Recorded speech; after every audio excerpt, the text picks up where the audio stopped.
बिस्मिल्लाहिर्रहमानिर्रहीम। अस्सलाम वालेकुम व्यूअर्स, कैसे हैं? उम्मीद है कि आप लोग सब खैरियत से होंगे। अल्लाह ताला आपको अपने ज़ुबान में रखे, जहाँ रहें खुश रहें, आबाद रहें।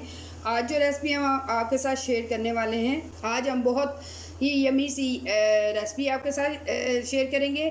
आज हम गाजर की खीर बनाएंगे, यानी कि खीर भी कहते कुछ लोग इसे खीर कहते हैं और कुछ गजरेला कहते हैं, क्योंकि इसमें गाजरें होती हैं।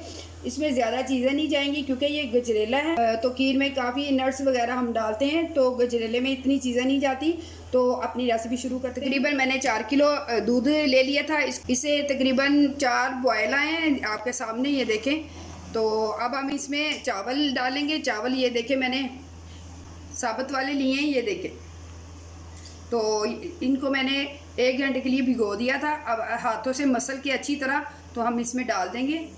तो ये हाथों से मसल के मैंने चावलों को, ये देखें, बारीक कर लिया। अब इसमें डाल देंगे। तकरीबन 25 से 30 मिनट हम इसे पकाएंगे, क्योंकि चावल जितनी देर गलेंगे नहीं तो उतनी देर हम गाजरें इसमें ऐड नहीं करेंगे।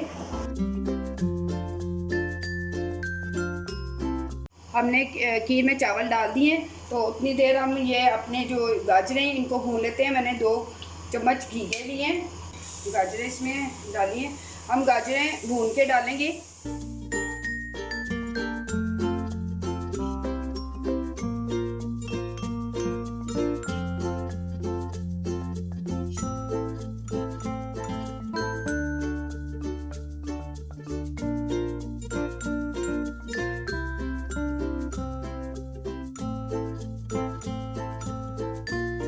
हम ये इस तरह का लेके, जो आपके घर में लस्सी बनाने वाला हो या दाल वगैरह घोटने वाला, तो इसके साथ हम हल्का हल्का सा इसे मैश कर लेंगे, ताकि चावल और जो गाजरें अच्छी तरह मैश हो जाए।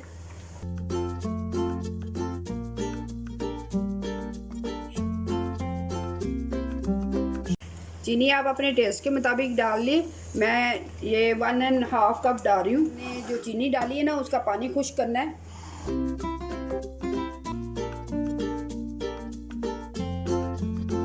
हम इसे चम्मच मुसलसल हिलाते रहेंगे, क्योंकि चीनी डाल दी है।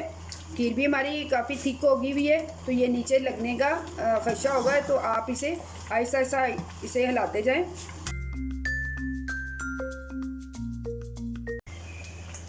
गजरेला तैयार हो गया है आपके सामने, देखें, ज़बरदस्त लग रहा है। अब हम इसे उतार लेते हैं और आपको इसके फाइनल लुक दिखाते हैं।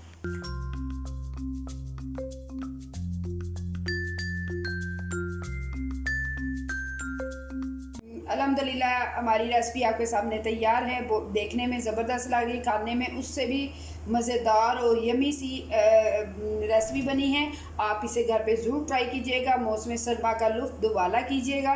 तो यही सौगात होती है मौसम सरमा की। तो आई होप कि आपको ये वाली रेसिपी अच्छी लगी होगी। अगर अच्छी लगी है तो आप इसे लाइक सब्सक्राइब ज़रूर कीजिए और शेयर भी कीजिए। नेक्स्ट रेसिपी के लिए इजाज़त दीजिएगा। दुआ में याद रखिएगा। अल्लाह हाफिज़।